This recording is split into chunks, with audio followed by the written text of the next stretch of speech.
Cutting ఉన్నదా? 2 weeks ఒకసారి నేను మెయింటెనెన్స్ లెక్క తక్కువ ఉంటుంది. మా ఫాదర్ ఉన్నప్పుడు 7 ఎకరాల పేరు మీద నాకు ఎకరానికి మా ఫాదర్కి 70,000 రూపాయలు ఇచ్చేవాళ్ళు కౌలు కోసం.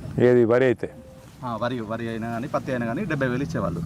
సో నేను ఆలోచించి మనకు 70,000 వస్తుందని చెప్పి నేను వర్క్ ఫ్రమ్ హోమ్ ఆప్షన్ ఉండే నాకు. ఇప్పుడు ఐటీ ఇంజనీర్గా నాకు వర్క్ ఫ్రమ్ హోమ్ ఆప్షన్ ఉందని చెప్పి నేను సార్ వాళ్ళని అప్రోచ్ అయ్యి కన్నడ సార్ వాళ్ళని అప్రోచ్ అయ్యి వాళ్ళతో పాటు అశ్వరావుపేటకు వెళ్ళి విజిట్ అయ్యి ప్లాన్స్ అన్నీ చూసిన తర్వాత ఈ పామ్ ఆయిల్ అనేది ది బెస్ట్ పంట అని చెప్పి సార్ వాళ్ళు అష్యూరెన్స్ ఇచ్చారు. ప్లస్ నాకు కూడా సార్ వాళ్ళ నమ్మకంతో నేను కూడా ప్రొసీడ్ అయిపోయి మొక్కలు పెట్టించాను. ఎకరానికి 57 చెట్లు పడుతుంది సార్ ఇది. సో మొత్తం ఓవరాల్గా 7 ఎకరాలకు నేను ఎకరానికి 7 ఎకరాలు ఇంటూ 57 మొత్తం 400 మొక్కలు పైన నేను పెట్టించాను.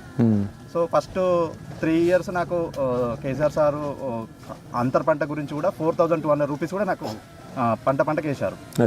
రైతు బంధు వచ్చింది టైంకి, సార్ టైంలో అంతర్ పంట ఇవి కూడా వచ్చినాయి. నేను ఇంటర్ క్రాప్ కూడా పుచ్చతోట చేసి నేను వెళ్ళి భూపాలపల్లిలో కూడా సేల్ చేశాను సార్. వాటర్ మిలన్ కూడా పుచ్చతోట, అలాగే పత్తి కూడా వేసాను, కందులు వేసాను. సో అన్ని వీటితో పోలిస్తే అందరికీ అంటే రైతులకు అవగాహన లేక 4 సంవత్సరాలు వెయిట్ చేయలేక ఈ పంటను ముందుకు రావట్లేదు బేసిక్గా. సో నా అడ్వైజ్ ఏంటంటే 4 ఇయర్స్ మీరు పెట్టుబడి పెట్టండి, మర్చిపోండి. ఫస్ట్ ఇయర్ నుంచే నాకు ఈ ఇయరే నాకు 4 నుంచి 5 టన్నుల దిగుబడి స్టార్ట్ అయింది ఆల్రెడీ. ప్రతి 15 రోజులకు ఒకసారి కటింగ్ ఉంటుంది. ప్రతి 15 రోజుల ఒకసారి మనకు అమౌంట్ కూడా టైం టు టైం బ్యాంక్ అకౌంట్కి సార్ వాళ్ళ ఇండస్ట్రీ నుంచి అకౌంట్లో డబ్బులు డిపాజిట్ చేస్తున్నారు. సో మాకైతే నాకు సాఫ్ట్వేర్ ఎంప్లాయీగా ఎలా అయితే మంత్లీ ఇన్కమ్ ఉందో దానిలాగానే ఇది కూడా నాకు మంత్లీ ఇన్కమ్ వస్తుంది. అది ఇడిచి పెడతామైంది మరి. ఎక్కడ సాఫ్ట్వేర్ ఎక్కడ చేస్తున్నావు? హెచ్సిఎల్. ఏం చేస్తావు HCL? SAP consultant sir. SAP consultant. నేను I'm having overall 10 years experience. కానీ ఇప్పుడు మీ దోస్తులకు చెప్పినావు మరి అందరికి? మీకు సాఫ్ట్వేర్ కంపెనీలలో చాలా మందికి చెప్పాను, చాలా మంది ఇంట్రెస్ట్ ఉన్నారు, చాలా మంది రెడీగా కూడా అంటే లాస్ట్ 2 yearsలో కూడా వేసిన వాళ్ళు కూడా ఉన్నారు సార్ నాతో.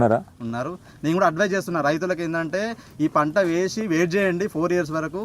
తర్వాత మాత్రం దాని ప్రతిఫలం అనేది 100% నెల ఇన్కమ్ వచ్చే పంట అయితే ఈ ఉన్న వాటిలో అయితే ది బెస్ట్ పంట ఆయిల్ పంట తప్ప ఇంకా వేరే అయితే లేదు. ప్లస్ దీని మనకు దిగుబడి చాలా చేసుకుంటున్నాం. సో మనం దిగుబడి చేసుకునే బదులు మనమే పండించుకుంటే మనకు రేట్ వస్తుంది, అన్ని రకాలుగా బాగా యూటిలైజ్ అవుతుందని చెప్పి సూపర్. ఎవ్రీ నేను వచ్చి కటింగ్ చేసుకుంటున్నాను. చాలా బాగుంది సార్ నాకు. అంటే సూపర్. సార్ వాళ్ళు కూడా చాలా హెల్ప్ అన్ని రకాలుగా. అమ్మ ఎక్కడ ఉంటుంది అనిల్? అమ్మ ఎక్కడ ఉంటుంది? ఇక్కడ హైదరాబాద్ ఉంటారా? సో ఇక్కడ ఎవరు లేరు? ఇక్కడ ఇల్లు ఉంది, ల్యాండ్ ఉంది. నేను మనిషిని పెట్టుకొని మానిటరింగ్ చేసుకుంటే ఎవ్రీ 15 days ఒకసారి వస్తూ. ఎంత పొలం ఉంది నీకు? నాకు మొత్తం 11 ఎకరాలు ఉంది. 11 ఎకరాలు మొత్తం పెట్టినావా? 7 ఎకరాలు పెట్టాను.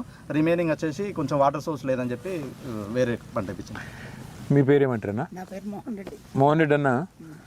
అందరు మాకు చెప్పేది ఏంటంటే రైతు కొడుకు రైతు అయితందుకు నామోషి అని చెప్తారు. చదువుకున్న పిల్లలు అనుకో, ఆయనకు వ్యవసాయం చేయాలంటే ఇష్టం ఉండదు, రైతు పిల్లలు ఇవాళ రేపు వ్యవసాయంలోకి వచ్చేందుకు ఇష్టపడతలేరని మాట్లాడతారు. కానీ ఆ పిల్లగాడు చెప్తుంటే సంతోషం ఎక్కడ అనిపించిందంటే అటు పని చేసుకుంటుండు, సాఫ్ట్వేర్ చదువుకున్నాడు కాబట్టి ఇంజనీరింగ్ పని చేసుకుంటుండు, ఇటు దిక్కు మళ్ళీ ఇక్కడ వచ్చి వ్యవసాయం కూడా చేస్తాడు. వ్యవసాయం అంటే కొత్త తరహా వ్యవసాయం చేస్తాడు.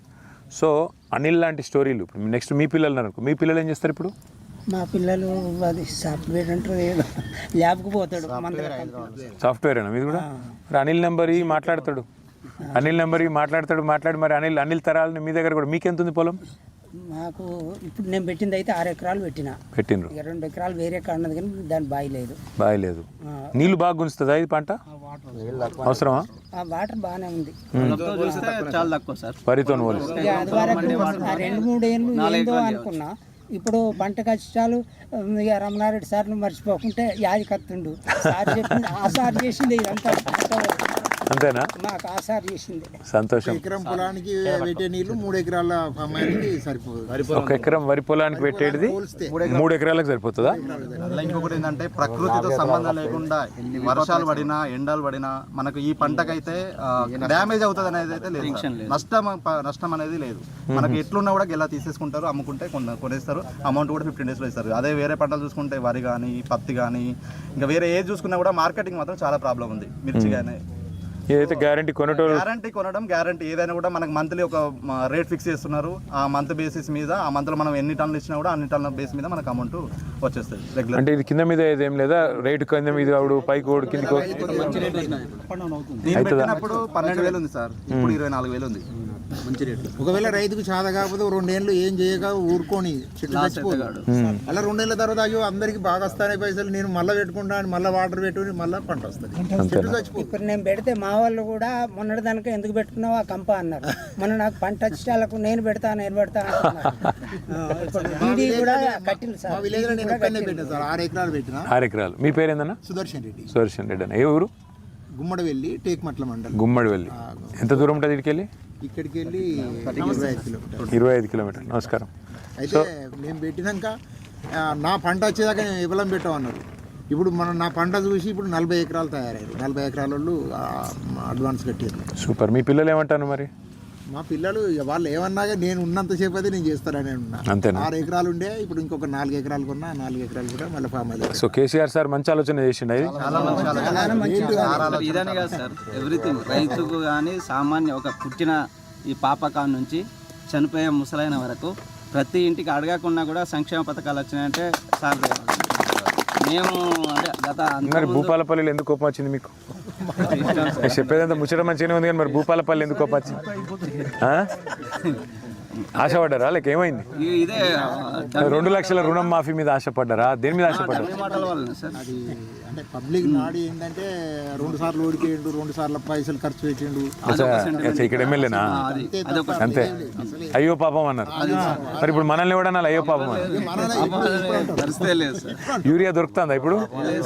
2 వస్తాలంటే కష్టమైతుంది. ఏమంటావే? సామాన్య రైతులకు అసలు ఇస్తలేదు సార్. సామాన్య రైతులకు ఇస్తలేదు. ఏమంటే వేరే ఆప్షన్ పెట్టుకుంటే ఆప్షన్ లేదు. పామాయిల్ పంట ఆప్షన్ లేదు, యూరియా బుకింగ్ ఉండదు సార్. మాకు దీంట్లో ఏమంటారు? పెద్ద ప్రాబ్లం మెయిన్ ఏంటంటే ఏమంటారు? 11 kV 33 11 kV అట్లాంటి పోయినప్పుడు చెట్లు బర్న్ అవుతున్నాయి. దాన్ని షిఫ్ట్ చేయాలంటే చెట్లు బర్న్ అవుతున్నాయి. అదే సార్ అచ్చా, పొడుగు పెరిగినాక కొమ్మలు దాక్తేనా? 4 లైన్లు ఉన్నాయి, కుసలు మాడుతున్నాయి. ఏం చేయాలో అర్థమైంది. విచ్చలబెట్టి అప్పుడు లైన్లు వేసిండ్రు. మేము ఈ పామ్ ఆయిల్ పెట్టే సంతోషం మీద ఆ అంటే సంతోషం ఈ చెట్టు ఇంతకంటే పెరుగుతుందా ఇంకా? అవునా? కొబ్బరి చెట్లు ఎత్తుంటే అంత ఎత్తుంటాయి. కొబ్బరి చెట్లు అంత ఎత్తు అయితే?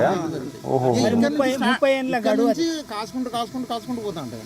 స్టెప్ బై అంటే ఇక 30 ఏళ్ళు పెరుగుతుంది అది? 30 ఏళ్ళ. 30 years వరకు కంటిన్యూస్ పెట్టిన 30 years క్రాప్ వస్తూనే ఉంటుంది. అట్లా కాదురా, అంటే 30 ఏళ్ళు ఇంకా ఎంత పెరగాలి మరి చెట్టు? అవునా? 24 feet వరకు సార్. షార్ట్ ఇది మనకు షార్ట్ వెరైటీ ఇచ్చారు సార్. ఇప్పుడు మనకి మంచి వెరైటీ అంటే నాకు ఇప్పటికిప్పుడైతే పరిష్కారం లేదు కానీ మరి మన ప్రభుత్వం అయితే 2 నెలలు వస్తుంది, పక్కా వస్తుంది నాకైతే. 90% ఎంత ఉండదు, ఇప్పుడు 80% తీసుకొచ్చారు. దానికి 100% మరి మార్పు మీరు కోరుకున్నారు కదా, నేనేం చేయాలి? భూపాలపల్లిలో మార్పు